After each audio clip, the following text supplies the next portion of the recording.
Hello everyone and welcome to another video review. I'm Rodney Reynolds with FreeGameMan.com and today I'm looking at the SilverStone PS10 Case.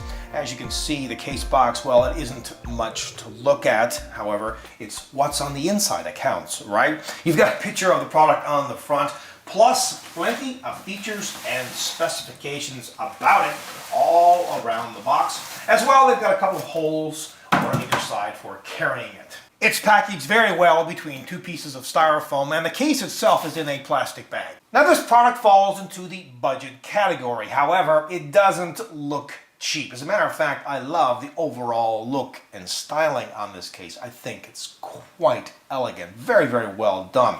This mid-tower case measures in at 219.9 by 480 by 521.5 millimeters. It's 55 liters and weighs in at a very lightweight 6.2 kilograms. At the top, they include this large removable dust filter. This can be very easily taken off, cleaned, and put back. But they have these magnetic strips on it, and while it's functional, it doesn't look that great. With the dust filter removed, you can see that you can install a couple of fans up here, either two optional 120mm or two optional 140mm fans. At the front of the case, there are four 5¼ drive bays. Here's the power button and reset button. Note how they are flush. Very, very nice. An LED indicator, two USB 3 ports, a microphone jack and headphone jack, and their logo at the bottom. On the left and right side of the front panel, they've got a couple of removable dust filters. They just pop out like so. In order to gain access to the front 5¼ drive bays and the fans, you'll need to take off the front panel. To do so, just pull at the bottom.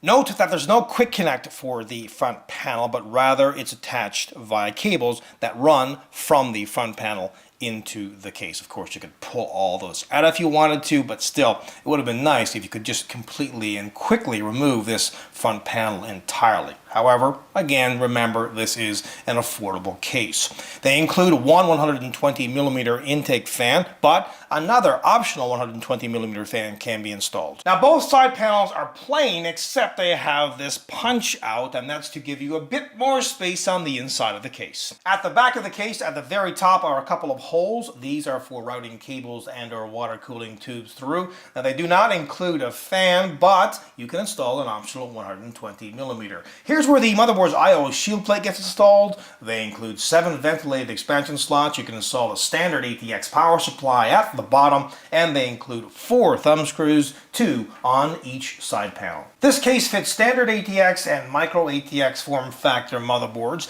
There is a large hole on the motherboard tray for the cooler's retention plate, lots of cable management holes, and plenty of room behind the motherboard tray and the right side panel, even though that they have acoustic dampening material on the right side panel. They have a toolless design for the 4 5¼ drive bays, and there's provision for up to 5 3.5" or 5 2.5" drives. Note though that these are plastic drive trays. Now, unfortunately, this entire drive compartment is not removable. Video card length and power supply length is pretty much the same at 11.5" or 29 centimeters, and cooler height is 169 millimeters. Now, they didn't include any rubber or silicone rests for the power supply to lodge on. However, you could go out and get some thin pieces of rubber and stick them on top, and you'd solve that problem. At the back of the case, they have this expansion slot cover. To open it, you just press from the inside. It just keeps everything neat and tidy when it's closed. In order to install 2.5" and 3.5" drives, you'll need to take off the right side panel. To install a drive, just pinch on either side,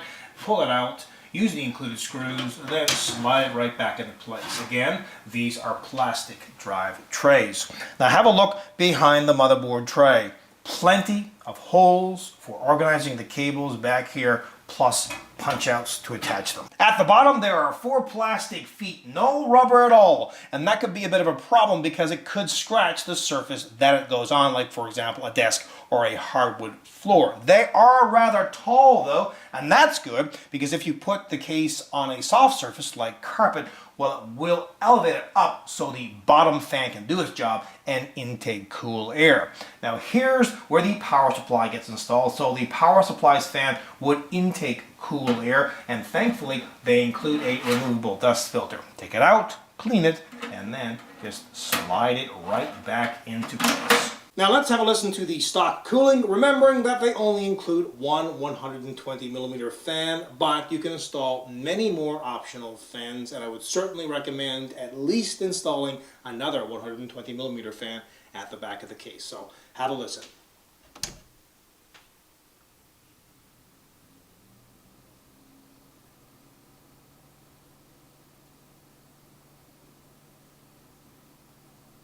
So if you're pinching pennies and you still need a really good looking functional mid-tower case, this just might be it. The issue with budget cases is the build quality, and this one is on par with the other ones. You're going to find some imperfections, so keep that in mind. However, that being said, this is a really good case overall. While it doesn't have, a whole slew of features, it certainly has enough to get most by. Overall, this is a great product. Until next time, take care.